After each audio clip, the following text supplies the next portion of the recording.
Okay, good day mga ka-airsoft, good day mga kabigman. Big man, rolling tayo in 5, 4, 3, 2, 1.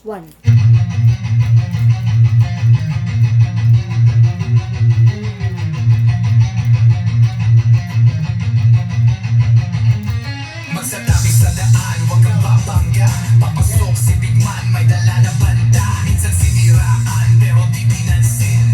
Toxic vibes, bro, di yan sa amin. Nagka-problema, bumangon pa rin. Laban lang kahit ilang saglit. Dito sa Big Man, solid ang galawan. Tunay na negosyo, hindi lang iabangan. Customer namin laging satisfied. Airsoft gear, legit certified. Service ay tunay, hindi pa na-post. Kahit saan ka magpunta, kami ang host. Big Man, walang katulad. Gamit ay legit, laging panalo pag suka. Sniper o pistol, lahat ay fire. Kami ang top airsoft provider. Big Man, walang katulad. Gamit ay legit, laging pagamang bitin pincha. Laging may bago, laging legit. Big Man rules, wag kang bitter kid. Big Man, walang katulad. Gamit ay legit, laging panalo pag suka. Sniper o pistol, lahat ay fire. Kami ang top airsoft provider. Kalat ang inggit, pero hindi sila makalapit. Try to copy, pero fail ang gamit. Boom, boom, pow, pag nagpaputok, parang Pit Viper. Di ka manimatado, kasi sila makalapit. Try to copy, pero fail ang gamit. Boom, boom, pow, pag nagpaputok, parang Pit Viper. Di kami patok-tok. Customer happy, service tight. Walang scammer, we do it right. Lift your game up, don't be a joke. Big Man blazing, lahat ay woke. Big Man walang katulad, laging on point, parang sa baril ang lakad. Rush fire, deals tighter. Big Man airsoft sniper. Sa presyong tama, sa gamit na solid. Panalo ka palagi, di ka magiging biktima, kid. Big Man ang pangalan, tandaan mo palagi. Sa airsoft game, kami ang hari.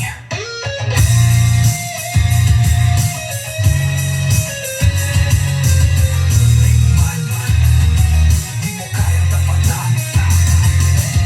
Walang gaya-gaya, panalo palagi. Kaya sa Big Man, siguradong real ka bossing.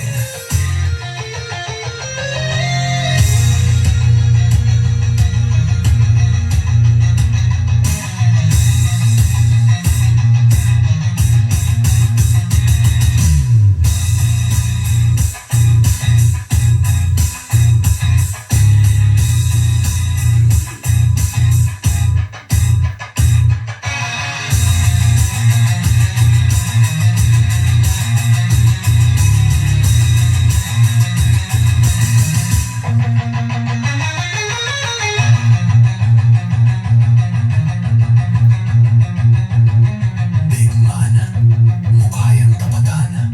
Walang gaya-gaya, panalo palagi. Kaya sa Big Man, siguradong real ka, bossing.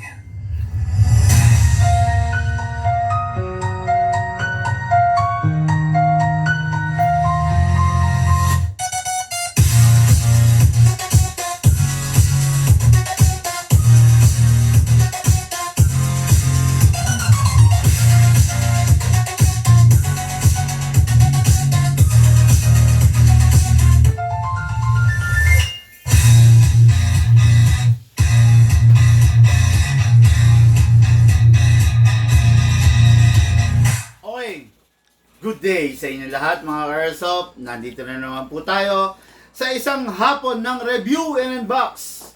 Review and Unbox na ni-request ng ating mga ka-airsoft from different province. Review and Unbox ng ating mga airsoft, ng ating mga paboritong laruan. Okay mga ka-airsoft, kaya ngayon, nandito po tayo, magsama-sama tayo.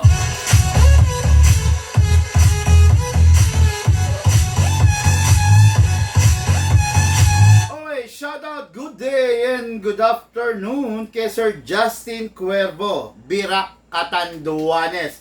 Hello po sa iyo, bossing! Okay, shout out, good day and good afternoon, Marcos Francisco o Tabuk, Kalinga. Hello, bossing! Okay, isang newbie, isang pro. yan ang kwento ng ating vlog ngayon, no? Isang newbie dahil nagsisimula, dahil nakita tayo, dahil gustong maglaro ng unit ng airsoft. Isang pro kasi gusto niyang ipagpatuloy. Gusto niyang huwag mangalawang ang kanyang pulso sa pagpindot ng gatilyo. Okay, no? Wow, napakagaganda pala talaga ng unit natin, no? Okay, Lucas, wag kang alis ha. Kailangan ko ng unit mamaya. Ang ka-airsoft natin, si Sir Marcos Francisco Optabuk Kalinga, ay nakita tayo, no? Nakita tayo sa isang, dumaan, no? Dumaan sa kanyang timeline yung vlog natin. So, nung dumaan sa kanyang timeline, naging interesado siya. Una, silent viewer lang siya. Nanonood siya, nakikinig siya. Then eventually, napakuha siya. Bakit? Kasi nakita niya kung paano kaganda, kung paano kasarap maglaro ng airsoft. Kung paano na nakakalibang sa kanya, sa kanyang pamilya, yung paglalaro ng airsoft. Diba? Kaya, nandito tayo ngayon. Let's review and unbox. Let's start yung mga unit natin, mga bossing.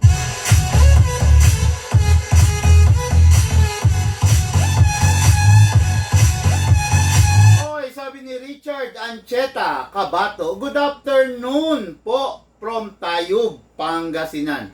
Good afternoon sa iyo, bossing. Hello po.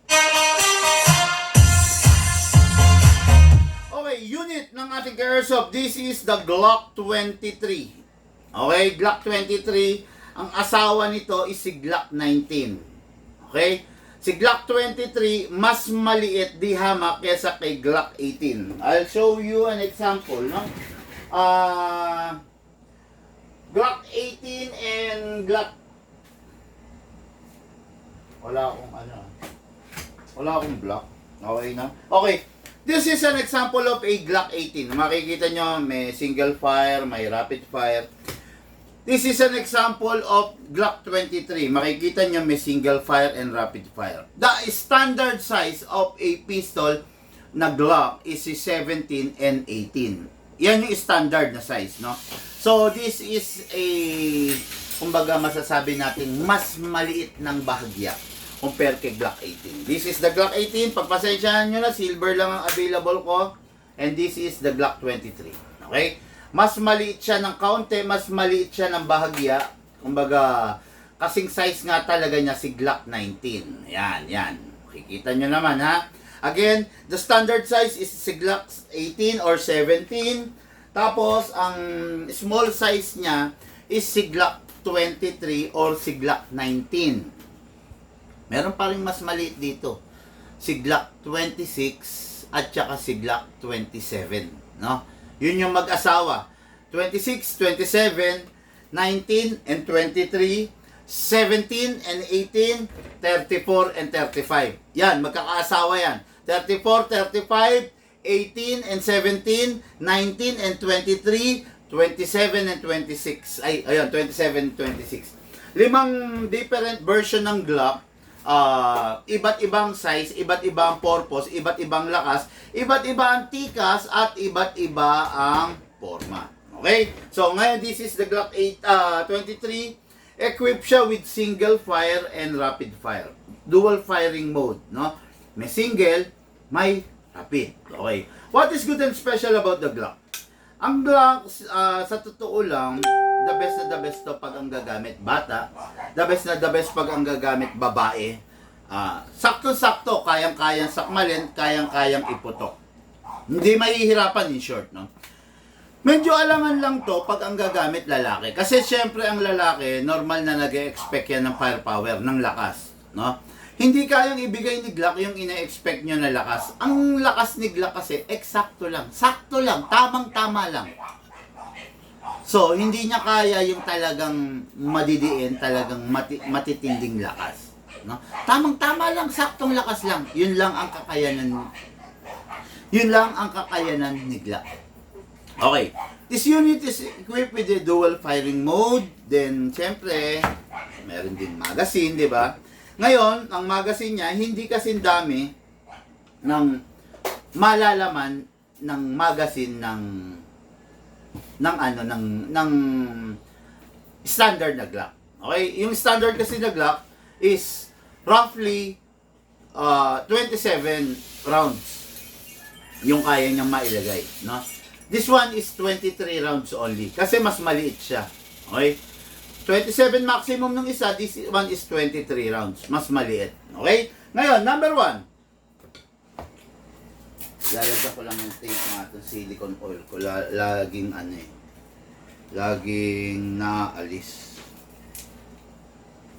Yung pinapalagyan ko kay mama ng karton, ha? Nakalimutan na naman yata. Look gunting daw. Okay. Mga airsoft number 1, dapat nilalagyan natin ng oil ang ating unit. Wala kayong makikita na vlog na aking ginawa na hindi ako nag-silicone oil ng unit. Ganon din kayo, no? Sa tuwing makikita niyo na yung unit niyo is tuyo na or patuyo na, huwag kakalimutan mag-spray ng silicone oil. Tatandaan nyo, itong bagay lang na to ang tanging makakapagbigay ng maayos doon sa unit niyo. Okay? Hindi nyo siya pwedeng bigyan ng vitamins, ng supplement. Hindi. Silicone oil lang. Kaya wag na po natin tipirin sa silicone oil yung ating unit, no? Silicone oil lang ang pwede mong ibigay sa kanya na ma-maintain niya yung maayos na operation. Flawless. Tatandaan nyo, ang silicone oil, ang silbi niyan, if this is the surface A and this is the surface B, yung silicone oil, nag-iiwan niya ng very thin film between the surface to fill in the gap of both surface. Okay. Just imagine kung walang silicone oil to, nagkikiskisan, friction. Tuwing may friction, merong wear and tear na nagaganap. Pero just imagine, merong thin film to, may silicone oil,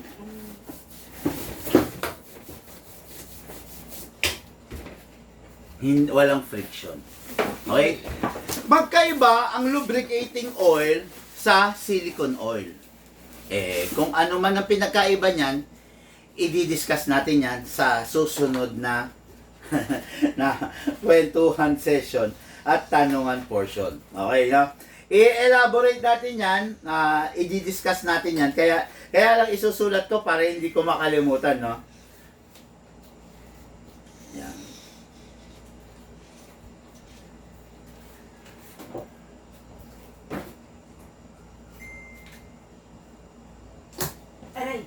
Okay, sige, yan na. Okay, no? Ayan. Magkaiba ang silicone oil into a lubricating oil. Okay? Kaya mga airsoft, manood kayo sa ating mga susunod na vlog, i-discuss ko yan. Okay? Number 1, press the valve, then spray. Okay. Okay, then, hayaan mo lang pumasok yung oil. Leave it for some time, hayaan mo, bigyan mo pagkakataon na pumasok yung oil. Okay? Then, dito rin sa ilalim, sa inlet valve. Ayan. After that, set aside mo muna, dako tayo dun sa unit. Okay? Sa unit, ini-sprayan ang lahat ng Glock sa ibabaw. Bakit? Kasi ganito yan. This is the slide and this is the outer barrel. Okay? Sa tuwing gumagalaw yung slide, umiilalim yung outer barrel dito sa yan. Ito na lang. Umiilalim tong outer barrel doon sa slide, kumikiskis. Okay? Nagpapantay yan. Ganyan ang movement niya, no? Ito, ayan, oh, ayan. Magpapantay yan na ganyan. Ngayon, kung gagalaw yung slide, iilalim siya bigla. So, nagkakaskasan, nauubos eventually itong outer barrel. Kaya, yun ang silbi ng silicone oil para mapahaba yung buhay ng outer barrel at hindi agad mapudpod. Just imagine, walang silicone oil. Kiskis ng kiskis yan. Mapupudpod yung outer barrel. Kasi mas matigas yung slide than the outer barrel, kaya mas mapupudpod yung outer barrel. Okay? Kaya kung mapapansin niyo, mostly of the Glock na makikita nyo na hindi nagsisilicone oil, pudpod yun dito. Yun ang iniiwasan natin. Siyempre, ayaw nating masiraan kayo ng outer barrel, kaya mag-silicone oil kayo sa ibabaw. Okay, spray tayo silicone oil. Okay, then, ilak manually, mag-spray tayo dito sa nozzle. Yun. Then, release, then rest. Big man, bakit ipinapahatak mo? Bakit dati, hindi mo naman ipinapahatak, binababa mo lang itong gano'n? Dito sa Big Man, mga Carsop, always open tayo on an innovation. No? Yung mga maling nagagawa natin, way back, itinatama natin. Diba? Itinatama natin sa ngayon. Tingnan mo kung pantay sa harap, ha? Baka hindi pantay sa harap. Yan. Itinatama natin. Kung dati, hindi natin alam yon na napupudpud pala yung slide and the slide stopper sa tuwing ibinababa natin to. Ngayong nalaman natin, kaya ginagawa natin kung ano yung tama na nadiscover natin. Okay?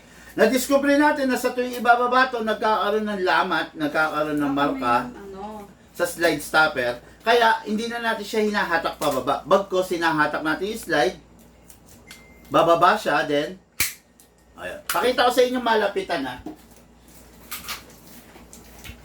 Ito, tabasin mo. Ayan. Pakita ko sa inyo malapitan. Ito, wag na natin ginagawang binababa tong ganyan. Yan na, yan. Wag na natin ginagawang ibinababa to kasi the more na ibinababa mo to, the more na nagkakaroon ng damage dito sa part na to. Okay? So, ang pinaka-proper na lang na natuklasan natin, instead na ibaba mo to, magkakaroon ng damage, wag. Hatakin mo to. Tignan nyo to, ha. Pag hinatak ko to, ito bababa to. O, yan, bumaba. Saka mo siya bitawan. Okay? Ayan, ulitin natin, ha. Ayan, ulitin natin. Ayan. Ayan, makikita nyo, bababa to. Ito, ha, bababa. Atakin ko. Ayun. Yun ang pinaka-proper, mga Carsop, di ba? Kasi, dapat, kung ano yung natutuklasan natin, na halimbawa, yung dating ginagawa natin is mali, tapos meron tayong pagkakataon na i-correct siya, i-correct na natin, di ba? Kaya, ang ginagawa natin is i-correct natin yung mali na bagay na yon na dating na inakala nating tama, di ba? O, sige, ayan. Ngayon, ito na. So, meron ng silicone oil, meron na rin silicone oil. Maglalagay naman tayo ng gas. Sa paggagas, yung unit kasi natin, 99% of our unit are all upgraded. Naka-fine tuning and naka-trigger job. So, pag yung unit natin naka-fine tuning and naka-trigger job, mas reliable na siyang gamitin, mas durable siya. Kasi naka-upgrade na. Okay? Tapos bukod doon, mas masaya kang maglalaro kasi yung unit mo naka-fine tuning, naka-tono. Matipid siya sa gas. Matipid siya sa gas and at the same time, malakas ang FPS niya. Okay? Kaya, makikita nyo, normal na nakikita nyo dito sa Big Man, naglalagay lang tayo ng gas sa unit natin ng 2 seconds. Never na tayong naglagay ng 7 seconds, ng 5 seconds. Dati 7 seconds tayo. Pero nung matuto tayo mag-upgrade ng unit, hindi na tayo nag-7 seconds. Bagkos 2 seconds na lang. Okay? Upside down. Hindi pwedeng pahiga or patayo. Kailangan pataob. Isakto mo sa valve, then press down. 2 seconds only. Upgraded po yung unit. 1, 2. Oy!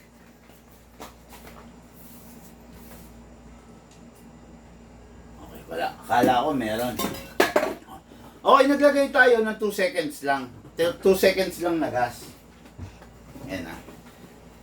O mga Carsop, ha, i-like and share nyo po itong page natin para dumami tayo sa community, no?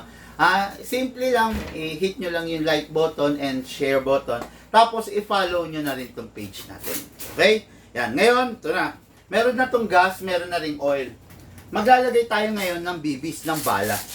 Atakin nyo to. Atakin nyo. Okay? Then, place your right thumb here. Bakit kailangan? Kasi, pag ito nabitawan nyo, pwedeng mabasag tong maglip. Maglip, ayan, ganyan itsura niyan. Hinahawakan niya yung bibis. Hinahawakan niya yung bibis para wag tumalsik. Pag ito nabasag, yung bibis, tatalsik na. Hindi niya na magagamit ng mahusay magazine ninyo. Nababasag to pag nabibitawan to.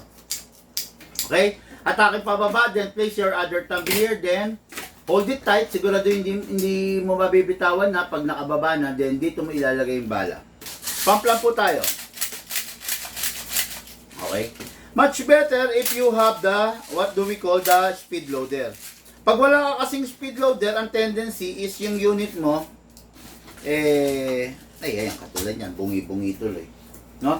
Pag wala kang speed loader, ang mangyayari is yung unit mo, possible magkaroon ng jam or misfeeding dahil hindi madaling ipantay yung mga bibis eh. Actually, makukulit yung bibis, matitigas ang ulo. Yan. Okay, makikita nyo ha. Yan. Ganyan ang proper orientation ng bala. Left, right, left, right, left, right. Alternate orientation. Okay? Yan ang pinaka-proper. Okay? Ngayon, syempre, loaded na ng gas, silicone, reloader. Okay? Syempre, kailangan na natin mag-fire. Okay? Pasok! Kasa. Ready to fire. Okay mga ka-airsoft, equipped with single fire and rapid fire. Single po muna tayo. Kailangan nasa taas. Firing. Sarap. Rapid fire. Baba natin to. Firing. Pwede natin ibalik sa single. Single. Firing. Open slide. Kasi mga ka-airsoft, wala na siyang bala. Indication na wala ng bala. Okay na, tuloy na. Then next thing to do, you can release this, release the magazine, then release the slide, then rest the hammer by pressing the trigger. Tapos, wipe those excess oil. Okay? Kailangan laging mukhang bago para ganado palagi maglalaro ang ating ka-airsoft. Justin Cuervo, Birak, Katando, hindi. Okay. Sir Justin Cuervo of Birak, Catanduanes, ito na po yung unit mo. Ready for packing and ready for shipping.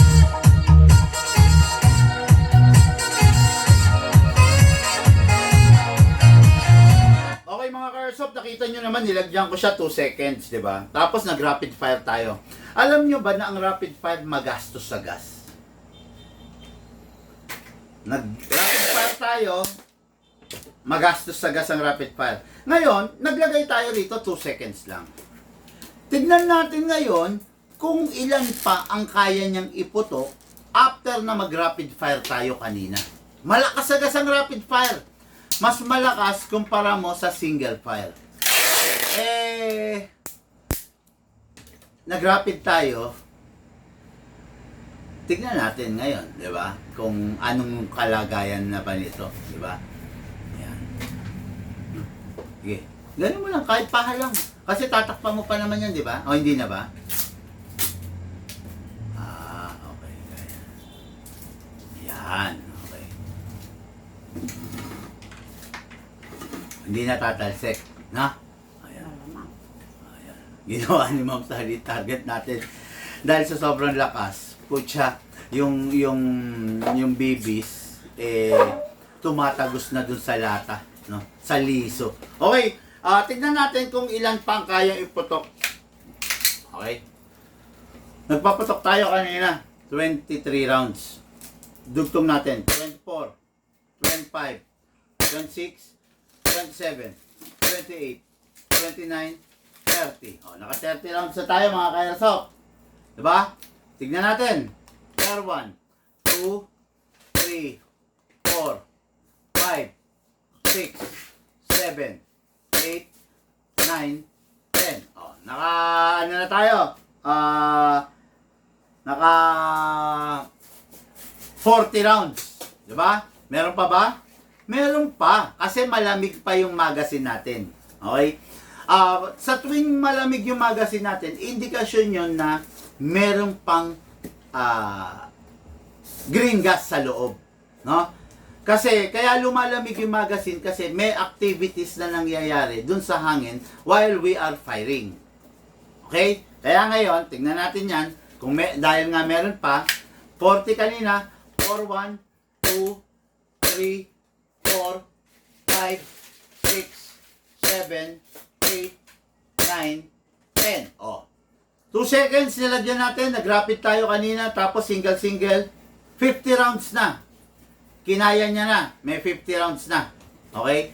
Ang gawin mo, lagyan mo ng tape yung dito, yung nakatayo, para maitulak mo, tapos yung dalawang nakatayo. Alin, dito? Yan, hindi, tulak mo yan. Ito? Yan. Lagyan mo ng supportant tape magkabila. Okay? Di ba, naka 50 rounds na tayo. Ay, ilan na ba? 50, no? 50 na putok na tayo, naka-rapid fire tayo, ha. Ngayon, meron pa to. Tignan natin, baka meron pa nga. Tip 1, 2, 3, 4, 5, 55 rounds. Yung 2 seconds natin, kumasya sa 55 rounds. Partida, nag-rapid pa tayo kanina. Kung hindi tayo nag-rapid, yung 55 natin, malamang sa malamang, aabot ng 70 rounds. Ganon kalakas ang rapid fire pagdating sa consumption in gas. Diba? Kaya, 55 lang inabot kasi nag-rapid tayo kanina. Kung di tayo nag-rapid, malamang yan, mga 70 rounds yan na single. Okay? Yung unit ng ating Airsoft, Justin Cuervo, going Bira Catanduanes. Bossing, ito na po. Okay. Ngayon, syempre yung unit natin, make sure bago natin ipa-shipping, dapat walang lamang bala at dapat walang lamang hangin. Ganun ka rin. Bago mo itatabi yung unit mo, siguraduhin mong walang lamang bala at walang lamang hangin. Tapos, pwede nang itabi, pwede na nating ipaship. Okay? Unit na natin kay Airsoft, Justin Cuervo, Bira Catanduanes. Bossing, ready for packing and ready for shipping. Okay, baka may nagpapa-shoutout. Hello po sa inyo mga Airsoft. Share nyo po yung ating live. Good afternoon from Solana, Cagayan. Pa-review naman po BSR-10 Sniper Rifle. Bossing, ganito, no? Hindi kasi kami nagla-live selling, no? Hindi kami pwede mag-flex, hindi kami pwede mag-review ng unit na hindi pa binibili, no? Kasi pag pinagbigyan namin lahat ng nagpapa-review, yung mga unit namin hindi pa nabibili, nagamit na. Ang pangit naman nun, bossing, no? Wag po kayong ma-offend, pero mas maganda na yung unit, una siyang puputok para dun sa client. Mahirap naman na yung unit, hindi po kasi kami tulad ng ibang shop na nagte-testing po ng unit, tapos yun ang ibibigay sa client. Hindi po kami ganon. Yung mga unit po namin, from the box, naka-display, yun po ibibigay sa client. 100%, 99.999999% na hindi pa po nagagamit, no? Iba po kasi yung unit, halimbawa, i-flex mo, inilaro mo na, ipinakita mo, tapos yun ang ibibigay mo sa client, napakapangit po nun, no? Hindi po to live selling, vlog po ito ng unit na binili ng ka-Airsoft. Kaya hindi po to flex, okay? Pasensya na po, hindi kita kayang pagbigyan doon sa request mo kasi yung unit hindi pwedeng maluma bago makarating doon sa seller sa client natin, okay? Pagpasensya naman na, bossing, ha? Pero mas makakatulong, bossing, kung i-share mo yung live video natin. Ganun ka rin, Richard Ancheta. Bossing, pa-share yung live video po natin, okay? And now, for the main event, dako tayo. Ano ba itong malupit na unit na to na nasa ating harapan? Medyo may magazine.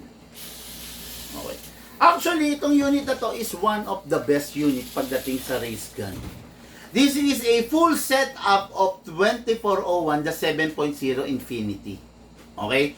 Kung makikita nyo, naka-setup na siya, naka-scope mount siya, naka-doctor sight na rin siya, na RMR sight, naka-charging handle na rin siya.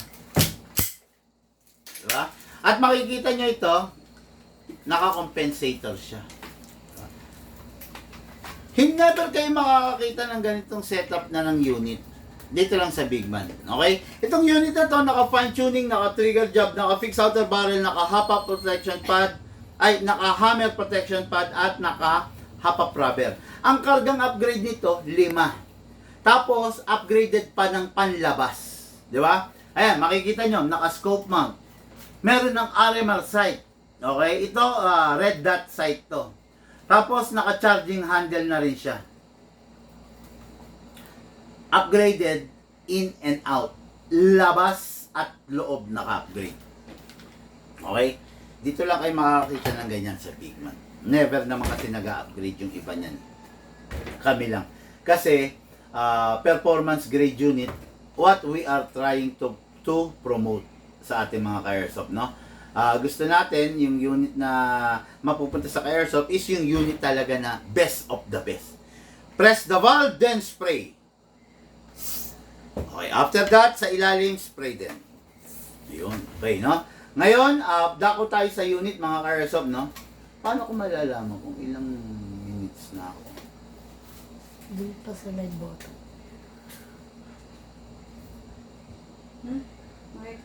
Oh, yun, no? Okay. So, kunin natin yung unit ka sa manually, then ilock.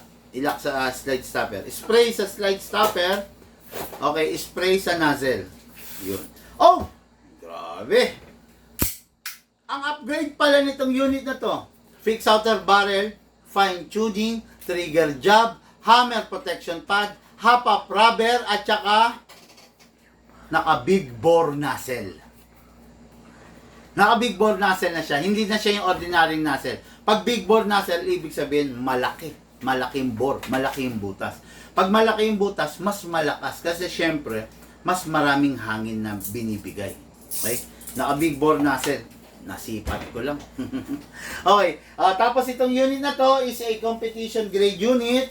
Pero, compatible siya with 12 kg. Hindi pwedeng lagyan ng 14 kg. Okay? Upside down, then press down. 1, 2. Okay. 2 seconds lamang, no? O mga airsoft, no? 12 kg lang siya, pero naka big bore nozzle kasi siya. Kaya humabol yung lakas niya. Ngayon, kung gagamitan mo siya ng 14 kg, tapos naka big bore nozzle, masyadong malakas na. Baka hindi kayanin ng unit. Okay? Kaya, makinig lang po kayo, tapos sundin nyo lang po kung ano yung sinasabi ko para po hindi kayo mapahamak sa paglalaro ng airsoft. Okay? Hatakin ito pababa, then place your right thumb here. Dito po ilalagay yung bala. Okay? Pop lang po tayo, maglagay tayo ng bala. 27 rounds, maximum nito mga airsoft, no? Pero lagi sinasabi ko, bawasan natin 27 rounds, make it 20 to 23 rounds only. Pasok sa unit, kasa. Ready to fire. Firing po mga ka-airsoft!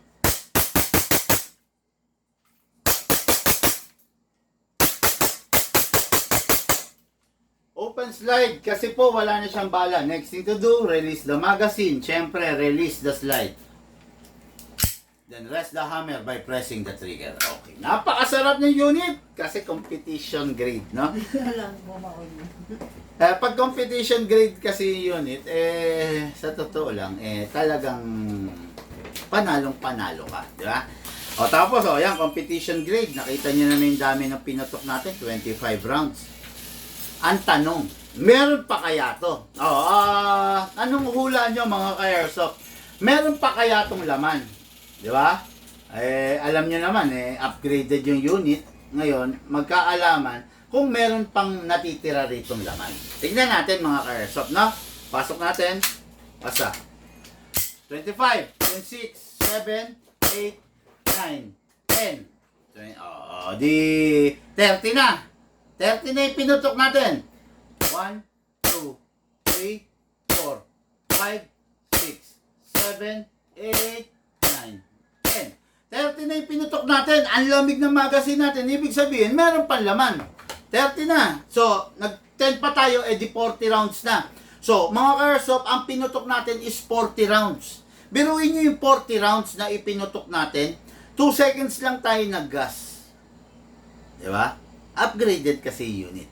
Naka fine tuning, naka trigger job, naka hop-up rubber, naka hammer protection pad, naka big bore nozzle. Di ba? Tama ba ako? Fixed outer barrel, fine tuning, trigger job, hammer protection pad, hop-up rubber, tsaka big bore nozzle. Ang karga niyang upgrade, 6. Di ba? Tapos naka-upgrade pa yung labas. Naka-scope mount, naka-scope, naka-charging handle. Tignan natin, baka meron pa. 40. 4, 1, 2, 3, 4, 5, 6, 7, 8, 9, 10. 50 rounds na. meron pa rin. Di ba? 50 rounds na yung pinuputok natin, meron pa rin. 2 seconds lang naman yung nilagay natin. Bakit ganun? Kasi po, yung unit upgraded. Okay. Pag bumili kayo ng unit na hindi upgraded, okay lang naman. Kaya lang, syempre, don't expect na ganito ang performance. Never magiging ganito performance yung unit na upgraded. Tandaan nyo mga ka-airsoft ha, yung unit kaya natin ina-upgrade para ma-enhance pa, para mas mapaganda pa yung performance niya. Pag hindi natin in-upgrade, yun lang yun, di ba? Pag naka-upgrade, mas maganda ang performance. Tignan pa natin, baka meron pa. 50 na tayo. 1, 2, 3, 4, 5, 6, 7, 8, 9, 10. 60 rounds na mga ka-airsoft, meron pa rin. Ang lamig pa eh. O, di ba?